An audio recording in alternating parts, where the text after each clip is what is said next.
Bueno, gloria a Jesús. Qué bonita comunión hay esta noche, hermanos.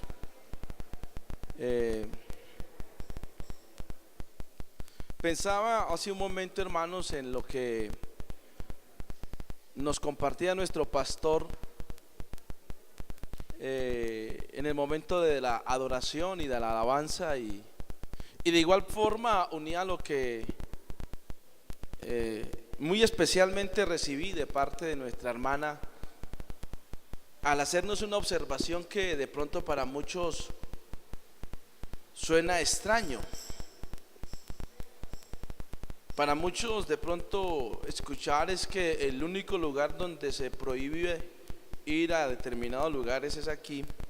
Puede sonar extraño, pero si lo contextualizamos, tiene demasiada vigencia lo que se nos dijo por parte de nuestra hermana esta noche.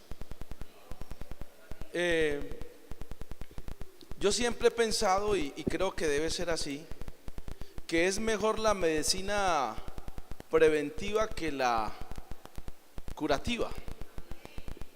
Si hay algo que viene de la formación de la iglesia en Colombia, en los primeros años, ya 80 años, donde los misioneros vinieron de una escuela, podríamos llamarla muy conservadora, pero era un ambiente preventivo. Ustedes saben que ellos venían de culturas europea y norteamericana, y ese ambiente preventivo es el que no debemos perder. Hace como un mes algo prediqué y me decía un hermano, usted habló de la televisión, y me dijo: hermano, vendí el televisor, salí de él.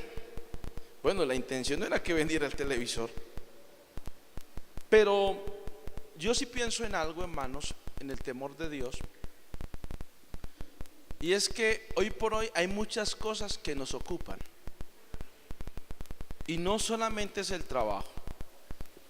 Si usted sacara y midiera el tiempo que le dedica a usted a las redes sociales en razón al tiempo que le dedica a la búsqueda de Dios, créame que la balanza se inclinaría en contra, siendo honestos, ¿cierto, hermanos? Eso está ocurriendo, eso está pasando. Yo quiero decir algo: Jesús viene. Jesús viene. Jesús viene. El Espíritu y la iglesia dicen: ven. Ven, Señor Jesús. Contundente. Es demasiado contundente. Y me he dado, hermanos, a la tarea, cuando se me dijo hermano Alexander, ¿por qué no continúa con lo que predicó hace algunos días, un domingo en la escuela dominical? El tiempo es adverso, pero quiero compartir con ustedes algo que no podemos perderle el oriente en la iglesia. Si hay algo que ha caracterizado a la iglesia durante estos 2000 años, es que hay una constante. Y esa constante que ha determinado a la iglesia durante todos estos 2000 años en este peregrinaje, porque somos peregrinos. ¿Sabes qué es ser peregrino? ¿Qué es ser peregrino? Vamos de paso, porque nuestra ciudadanía. Te dirá: hermano, yo nací en Medellín, yo nací en Popayán, yo nací en Cali, pero los que hoy estamos aquí, los que hemos renacido, los que hemos sido regenerados, como se nos hablaba el domingo, tenemos una ciudadanía. ¿Dónde está nuestra ciudadanía? A ver, hermanos, ¿en dónde? ¿Nos vamos o no nos vamos? Nuestra ciudadanía está en los cielos, de donde esperamos a nuestro Salvador, al Señor Jesucristo. He querido compartir con ustedes este momento recordando algunas cosas importantes. Creo que este fin de semana es el seminario de escatología. Importantísimo, hermanos. Yo siempre he dicho algo, que no estoy en contra del estudio, pero hay cosas que no debemos dejar de conocer. Las verdades bíblicas no son para probarlas. A mí me aterra, yo no sé si ustedes, los que tienen Face, uno mira y cuando de pronto empieza a escuchar una cantidad de discursos, de mensajes a través de esas redes sociales tratando de demostrar lo que la Biblia dice. Yo les voy a decir algo en el temor de Dios y con todo el respeto. La palabra de Dios es poderosa por sí sola, y las verdades que ella tiene no es para estarla discutiendo con el vecinito, con aquel, con el otro, y decirle, no, es que yo sí tengo la verdad y yo se la quiero, y empiezan en unos debates que en realidad no llevan a ningún lugar. Yo se lo digo en el temor de la palabra, bajo el conocimiento y la autoridad del Espíritu de Dios, que las verdades de la Biblia no son para probarlas, sino para creerlas. Y eso usted y yo debemos tenerlo en nuestra mente. ¿Dónde está el yelmo de la salvación? ¿Qué es el yelmo de la salvación? Ustedes han escuchado la armadura de Dios, ¿cierto? Y la armadura de Dios habla del yelmo de la salvación. ¿Y de dónde está la salvación?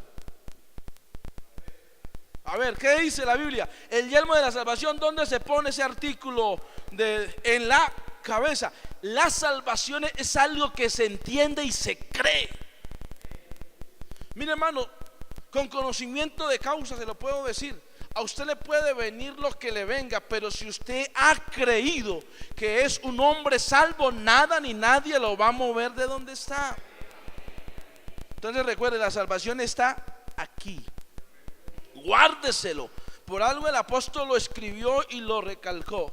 Y estas verdades bíblicas de las que quiero compartirle en esta noche nos invitan a entender que nosotros tenemos una palabra profética digna de ser recibido. ¿Por quién? Por todos los que estamos, los que hemos creído.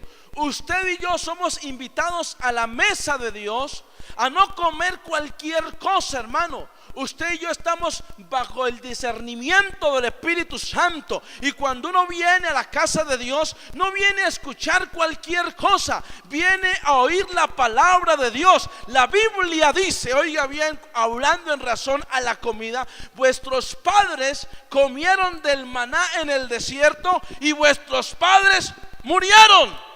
Pero he aquí que ha venido el pan que ha descendido del cielo, y el que come este pan no verá la muerte jamás. Y nosotros en este lugar comemos pan de vida, porque no solo de pan vivirá el hombre, sino de toda palabra que sale de la boca de Dios.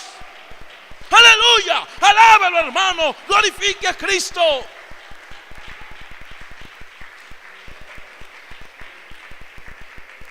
Nuestro culto pentecostal tiene esa característica, hermano. Aquí hay libertad, y no solamente la libertad para aplaudir, no, señor. En el tiempo de la ley, la Biblia dice que ellos tenían un velo y por eso no podían creer. A usted y a mí el Espíritu de Dios vino, nos lo reveló, nos quitó el velo, y por eso podemos entender de lo que se está hablando en esta noche. Bendito y alabado sea el nombre de Jesús. Cuando hablamos de escatología, hablamos del estudio de los últimos tiempos. Pero cada vez que se habla del estudio de los últimos tiempos, debe contextualizarse en el desarrollo histórico de la Biblia. La Biblia tiene, a través de su lectura y como hacen los teóricos, ya les he dicho aquí cuando pude compartirlo, que los tiempos bíblicos o histórico bíblicos se dividen en dispensaciones, ¿cierto? La Biblia tiene algo que muchos llaman el pasado sin fecha. En el principio creó Dios los cielos y la tierra. Eso es en el principio. ¿Cuánto tiempo tiene eso? Ni idea. Ese es el pasado sin fecha. Eso no tiene registro. Pero después de eso Dios interviene en la creación y ya empiezan los actos creativos de Dios. Y Dios empieza a crearlos y empieza el desarrollo de la raza humana. Entonces, ¿cuál es la primera dispensación? Aquí ustedes lo saben y ya me dijeron ustedes. ¿Cuál es? La de la inocencia. Esa dispensación arranca con el hecho creativo del hombre hasta el momento de ¿qué? De su pecado, que termina con un ¿qué? Con un juicio. ¿Cuál fue el juicio? Salieron del huerto del Edén. Todos me siguen, ¿cierto, hermanos? ¿Por qué es importante que usted tenga conocimiento de esto? Porque es que las 70 semanas de Daniel tienen una trascendencia profética para la iglesia fundamental. Fundamental. Y alguien diría, eso no hay que estudiarlo tanto, pero si uno mira la vida de Daniel, Daniel es un hombre que cuando le recibe esta revelación, él está estudiando los tiempos. Y la iglesia de Dios, usted y yo somos la iglesia. La misma Biblia en Romanos 11 nos dice que es necesario que conozcamos el tiempo y que nos despertemos del sueño. Amén. Y desechemos ¿qué? Las obras de ¿qué? ¿Qué decía nuestra hermana esta noche? ¿Que se han metido cosas a la iglesia? Sí se han metido, y muchas, y están haciendo daño. Pero hay poder en el nombre de Jesucristo, hermano. Yo estoy seguro y convencido. Dios siempre, nuestro hermano Orbey habla de remanente. Yo hablo de Dios siempre ha tenido un trato especial. En la creación tuvo un trato especial con Adán y Eva, ¿cierto? En la etapa de la conciencia tuvo un trato especial con un grupo. Dios siempre ha tenido un trato especial. En esta noche usted y yo somos privilegiados porque tenemos un trato directo desde el cielo para este grupo de hombres y mujeres. Que de pronto no tenemos sangre azul, no tenemos apellidos de abolengo, pero tenemos un nombre que es sobre todo nombre. No tenemos sangre azul, pero tenemos la sangre del Cordero. ¡Aleluya! Alaba a mi Cristo porque Él es bueno.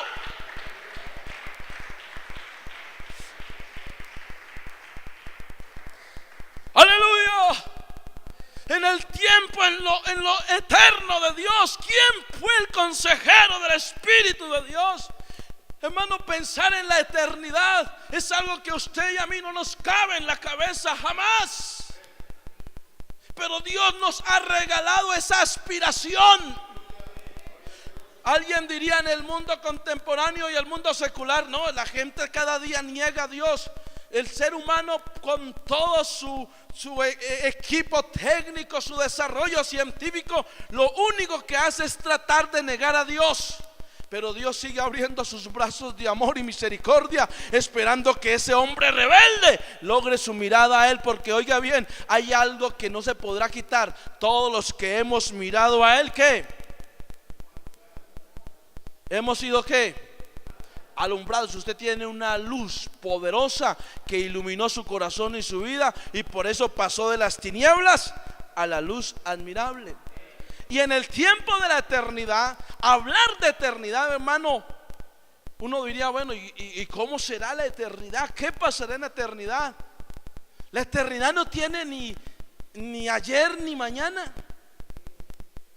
Eso es algo que le pertenece solamente a Dios. Pero ¿a usted no le parece un privilegio tan grande que antes de que existiera el cielo y la tierra, que la salvación, por eso dice, ¿cómo escaparemos si descuidamos una salvación tan grande? ¿Cómo es posible que antes de que los científicos dicen que tienen 60,000 millones de años?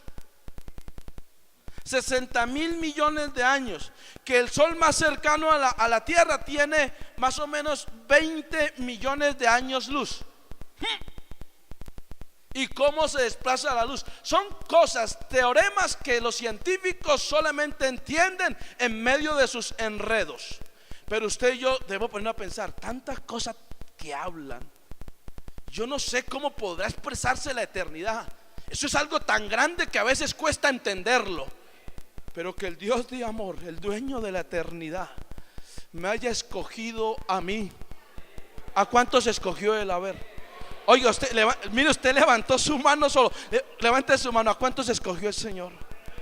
Dígame, ¿usted no siente un privilegio grandote que el Señor lo haya escogido? ¿Usted no se siente lleno de gozo esta noche y decir, hombre, a mí me escogió el Señor? Y si me devuelvo hace 20 años atrás, yo que debía estar aquí, yo no debía estar aquí, pero le plació a Él en su amor e infinita misericordia rodearme de amor y de gracia y darme la palabra de salvación. Eso es hermoso y eso es lindo. Por eso, hermanos, yo frente a esto quisiera invitarlos que en sus hogares le demos una lectura, repasemos. Porque lo que está pasando no está pasando porque sí. Hay cosas que van a venir, hermano, y todavía cosas vienen, hermano Alex, hablada de terremotos y eso, y de guerras. Mire, en guerras, el mundo está en guerra desde el año 1913, más o menos. Y no ha parado la guerra, y no va a parar. ¿Y sabe qué dice la Biblia? Que esos son principios de... ¿Usted se imagina cuando haya un ay de dolor? ¿Usted ha escuchado de los ay de dolor de la Biblia? Donde el valiente crujirá los dientes, donde las potencias mundiales y sus gobernantes dirán, ¿y ahora qué? Mientras hay un ay de dolor aquí, usted y yo estaremos en un aleluya eterno en el cielo. ¿Cómo lo puede mirar uno? Vamos para allá. En la primera dispensación, la inocencia. La segunda, la conciencia. ¿Me siguen, cierto? La tercera, gobierno humano. Durante estas primeras 3 dispensaciones, Dios trató directamente con el ser humano. Había un trato muy directo, ¿cierto? Todas estas dispensaciones terminaron con juicios. ¿Por qué? Porque toda dispensación termina con juicio. ¿Con qué termina la dispensación de la gracia? Con juicio. ¿Y cuál es ese juicio? A ver, ustedes saben, porque aquí se nos ha enseñado. ¿Cuál es ese juicio? La tribulación. Ahí termina ella. ¿Qué va a pasar? Hay gente que dice, hermano, es que en la tribulación hay una cantidad de teorías teológicas que tratan de explicar los elementos de la soteriología. Usted dirá, ¿eso qué es? Yo le voy a decir, la soteriología es una rama de la teología que explica la salvación. Y entonces en cada dispensación Dios trató de una manera determinada con un grupo de hombres y les mostró la salvación, ¿cierto? A Adán se le mostró la salvación porque Adán es el primero que cree.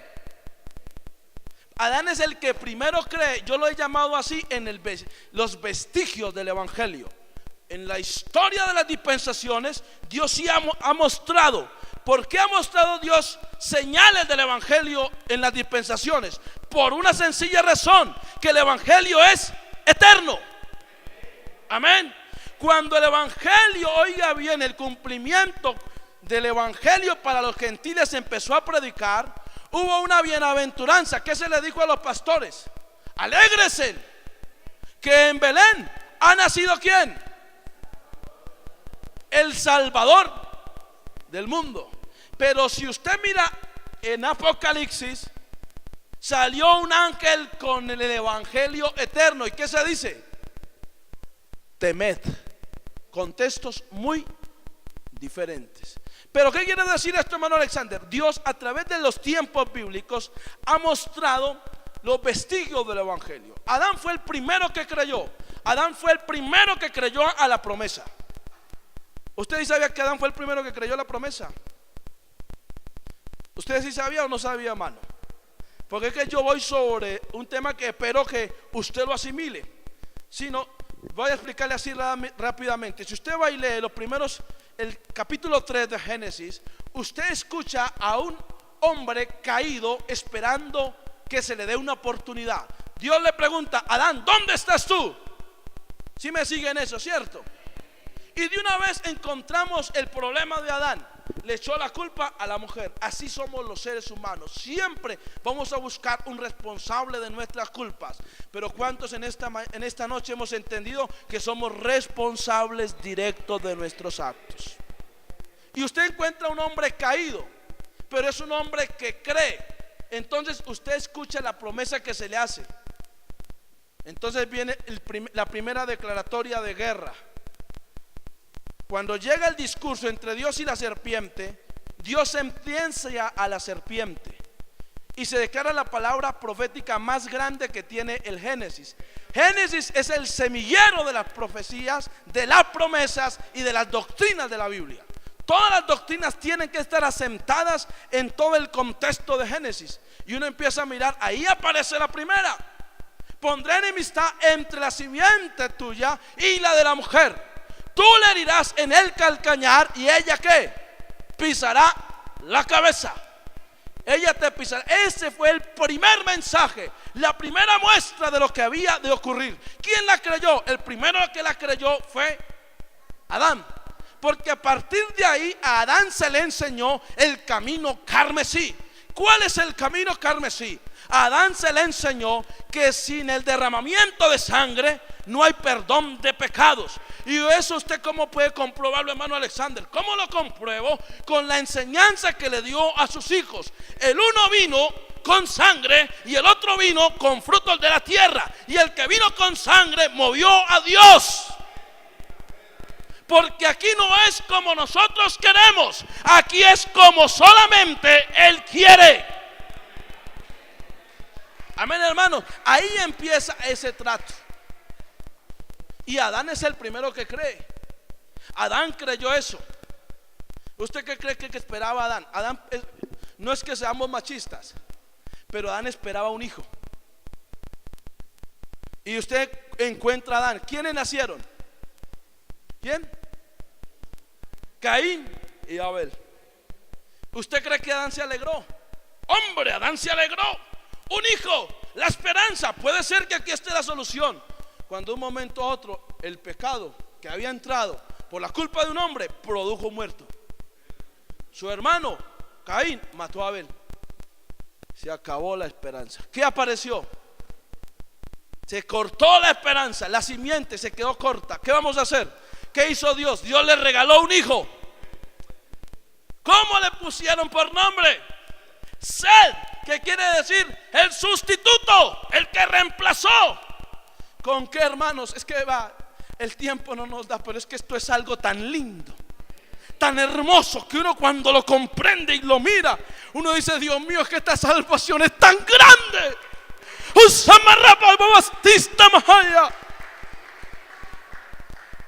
Ahí aparece el sustituto. Y cuando usted, hermano Alexander, ¿y qué tiene que ver todo eso que usted está diciendo así? ¿Usted ha visto en los evangelios la genealogía de Cristo? Sí. ¿Sabe por qué la relatan ahí? Para que usted y yo entendamos que era necesario que Él participara de carne y sangre para destruir a aquel que tenía el imperio de la muerte. Esto es al diablo, quitarle todas las armas que él tenía. Porque Jesús declaró: si un valiente cuida su fortín, pero viene otro más valiente y con las armas que tiene se las quita y los vence, ¿quién es más fuerte? El que llegó y peleó. Hermano, mire, cuando usted mira la genealogía de Cristo, es todo el proyecto de Dios manifestado, cumpliendo sus promesas, Dios siguiendo a su criatura. ¿Para qué? Para que usted y yo comprendamos en esta noche la grandeza de la salvación. Todo eso ocurre en el tema de las dispensaciones. Todo eso ocurre ahí, y nomás estamos en Génesis. Pero hermano Alexander, ¿qué tiene que ver las 70 semanas con lo que usted está diciendo? No me voy a demorar y le voy a regalar una idea. El tiempo y los tiempos judíos son muy diferentes a los tiempos nuestros. Ellos tienen una cosa que se llama calendario lunar.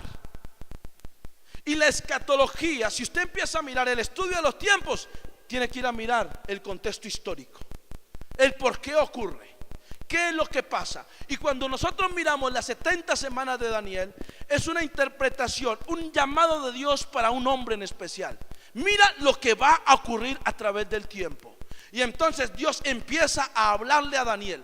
Y Daniel es un hombre impactado por Dios, un hombre temeroso de Dios, y es un hombre que conoce los tiempos. La iglesia de hoy tiene que ser una iglesia temerosa de Dios. Temor no es miedo. Temor es conocimiento. En la medida que conozco a Dios, lo amo y sé qué es lo que Él quiere de mí y qué es lo que Él espera de mí. Una de las grandes fracturas en la actualidad es que queremos un amor hacia Dios sin compromiso, pero Dios es un Dios que se compromete. Dios está comprometido. Y entonces, en ese orden de ideas, hermanos, Dios nos invita a reflexionar bajo la experiencia de Daniel. Daniel es impactado por Dios, y entonces Daniel recibe una visión. Daniel trasciende. Trascender es dar un paso más en el escalón. Cuando el hermano Ale nos decía en el culto, hermanos, hay algo más para darle a Dios en alabanza. Hay que trascender. El camino del justo es hacia arriba. Hermano Orbey decía algo el domingo: hay gente que da al 30, al 60 y al 100. Eso es una invitación de Dios para crecer. Quien no trasciende en la iglesia se estanca y no pasa más allá. Mire, hermano, el diablo y las circunstancias lo pueden mandar a uno al lodo cenagoso, pero yo doy fe de que Él es el que levanta del polvo al pobre y al menesteroso alza del muladar. Ese es mi Cristo, hermano. Y si se lo predico bajo la autoridad del Espíritu Santo, en el nombre de Jesús. 70 semanas están determinadas sobre Jerusalén. Hay un impacto sobre esa ciudad, hay un impacto sobre ese pueblo. Las primeras 7 semanas son para reconstruir el templo. Israel, desde el momento del exilio, desde el momento del cautiverio, ese pueblo judío quedó sin esperanza, quedó sin ilusiones. Y usted por eso mira a los profetas mayores anhelando, escribiendo en medio de la angustia, en medio del exilio, pero con una esperanza grande, que a algún momento vendría la liberación. Y desde ese momento en que se establecen las órdenes, ya empieza uno a mirar que no es el momento, pero se lo adelanto así. Desde el momento de la orden para construir el templo y la venida del Mesías príncipe, ¿cuántas semanas hay? ¿Cuántas hay? 69. 7 en el desarrollo de la reconstrucción y las 62 posteriores para la llegada del Mesías príncipe que habla Daniel. ¿Quién es el Mesías príncipe? ¿Quién es? El Mesías príncipe, el Mashiach, el ungido, es Jesús. A los suyos vino. ¿Por qué, hermano, a los suyos vino? Las primeras 3 dispensaciones es un trato de Dios con la humanidad, con todo el mundo. Usted las mira. Pero a partir de la cuarta, ¿cuál es la cuarta? A ver, los que ayúdenme. ¿La de quién? La de las promesas. Empezando con quién? Con nuestro papá. ¿Cuántos hijos de Abraham hay aquí? Levánteme la mano los hijos de Abraham. ¿Sabe por qué es hijo de Abraham usted? Porque usted tiene la misma fe que tuvo Abraham. Él no vio, pero creyó. Se sostuvo como viendo al invisible. En esta noche aquí hay gente que se sostiene porque no lo hemos visto, pero le sentimos en nuestro corazón. Ahí aparece, oiga bien, la dispensación desde las promesas. Ya empieza un trato con un pueblo definido. Entonces aparece un concepto que es importante entender. El reino de Dios en los tiempos de Israel es un reino geográfico. Entonces vienen las promesas para esa. Empezó con Abraham. Abraham le creyó. ¿Quién le siguió creyendo? Isaac. ¿Y le siguió creyendo quién? Cuando Saulo fue golpeado por Jesús, Saulo esperaba que se le dijera: yo soy el Dios de Abraham, de Isaac y de Jacob. Pero a Pablo se le dijo: yo soy Jesucristo al que tú persigues. Mire la importancia de esa dispensación de las promesas. En esa promesa hay una promesa que nos metió a todos nosotros. Por la simiente de Abraham serían benditas todas, ¿qué? Las naciones de la tierra. Ahí se nos metió. Viene la quinta dispensación. ¿Cuál es la quinta dispensación? La de la ley. Ya Dios tiene un pueblo geográfico, un pueblo con unas promesas terrenales. Israel, el pueblo de Dios. ¿Qué pasó con ese pueblo de Dios? A los suyos vino y los suyos no le recibieron.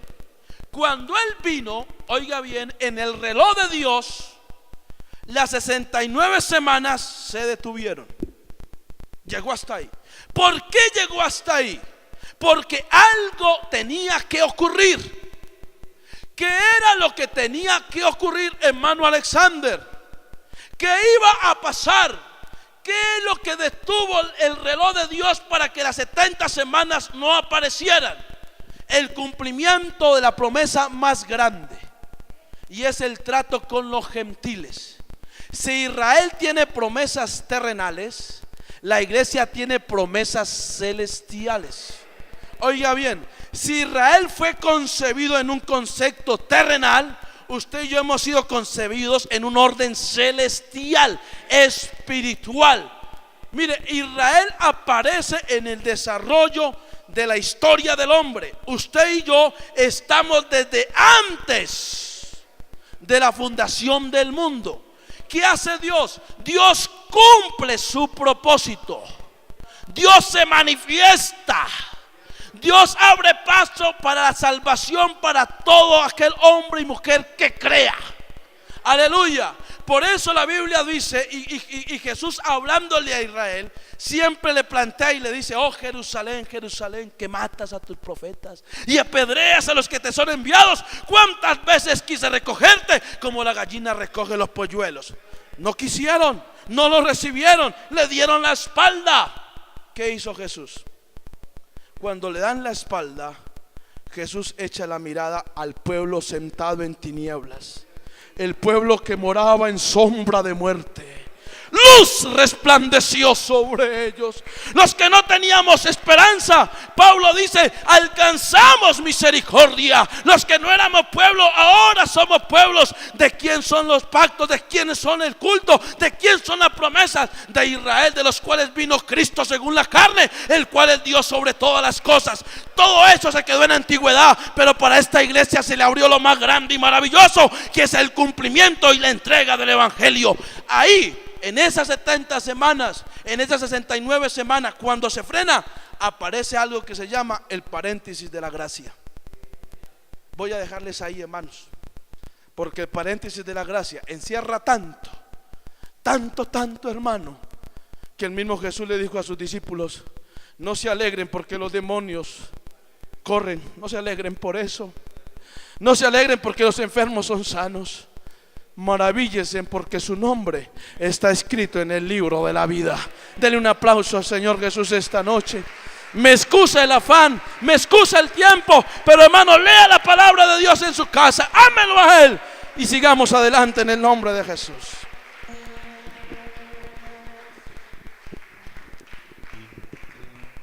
Gloria a Dios.